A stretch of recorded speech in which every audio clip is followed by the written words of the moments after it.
আমার একটা ভিডিও আপনার এই গত কয়েকদিন আপনারা এই 3-4 দিন মনে হয় হলো কুশমন্ডিতে একটা বক্তব্য রেখেছিলাম বাবরি মসজিদ নিয়ে।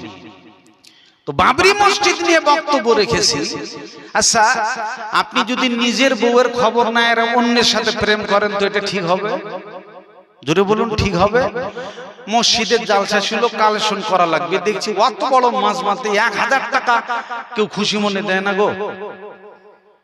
তো এই মসজিদের এই পরিস্থিতিটাকে বুঝাবার জন্য, যার বাড়ি তার কিছুই নেই, যার বিয়ে তার কিছুই নেই, পাড়া পড়শির ঘুম নাই, এখানে একটা মসজিদ তৈরি হবে।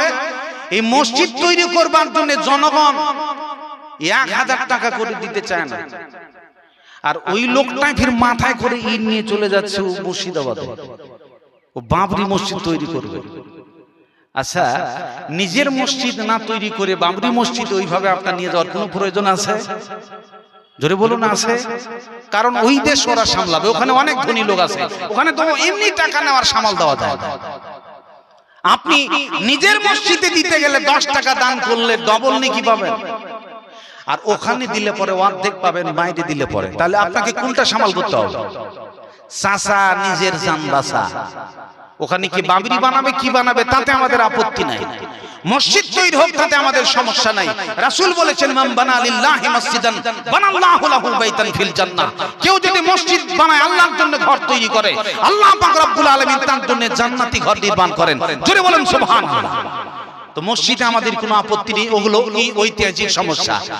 আমি শুধু বলি বাবরি মসজিদ, যেখানে বাবরি মসজিদের লম্বা ইতিহাস আছে, আর ওই বাবরি মসজিদের লম্বা ইতিহাস নিয়ে এখানে একটা আপনার মুর্শিদাবাদে নকল বাবরি মসজিদ তৈরি হবে, ওটাকে নকল করে। আমার এই কথাটাকে ডিপেন্ড করে এই ভিডিওটা চরম শুনে ফেলেছে, আর কারো মুখ থেকে ভাষা ভালো নেই। বুঝতে পেরেছেন?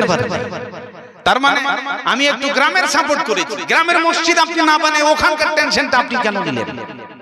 আপনার মসজিদ ভাঙ্গা, আপনার মসজিদে একটা বাথরুম ঠিক নেই, আপনার মসজিদে টিন দিয়ে পানি পড়ে, আর আপনি যাবেন বাবরি মসজিদে 1 লাখ টাকা কেন দিলেন?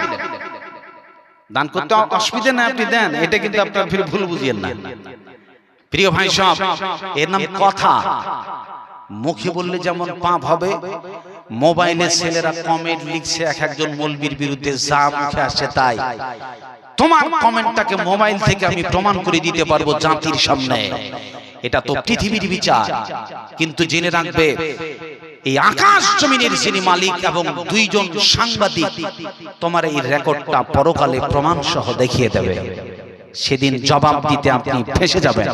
ফলে রাজনৈতিক তকমা পরে খবরদার কোন বিষয়ে কালো চশমা পরিয়ে না। কালো চশমা চোখে থাকলে পরে সব কি দেখা যায়? বুঝতে পারেন না কি দেখা যায়? সবই কালো দেখতে পাবেন।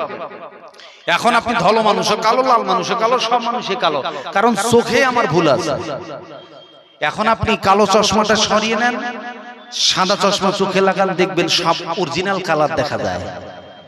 এজন্য সবকিছুকে বাদ দিয়ে আপনার ইমানের কালারটা ঠিক রাখুন, তা না হলে পৃথিবীর রঙিন পরিস্থিতি আপনার ইমান আমল তাহজিব তামাদ্দুনকে কেড়ে নিয়ে সেই জাহান্নামে ফেলবে, যেই জাহান্নামে পাথর পড়তে সময় লাগে ৭০ বছর। এখান থেকে আপনি ওঠেন দেখি। এই যে গত পরশুদিন মনে হয় দেখলাম সোশ্যাল মিডিয়াতে একটা জেলের আসামি 22 ফুট উপর থেকে পালিয়ে গেছে। তার মানে জেলে যেসব আসামি থাকে ওরা কি ওখানে শান্তিতে থাকতে চায় নাকি বলুন? ওরা চেষ্টা করে, পালায় কি করে? আপনি যেই জেলের ভিতরে ঢুকে থাকবেন, এই জাহান্নামের গভীরতা ৭০ বছরের, এত দূরত্ব পথ, এত গভীর, ওখানে 22 ফুট নয়, ওখান থেকে ওঠেন দেখি, পালাতে পারবেন?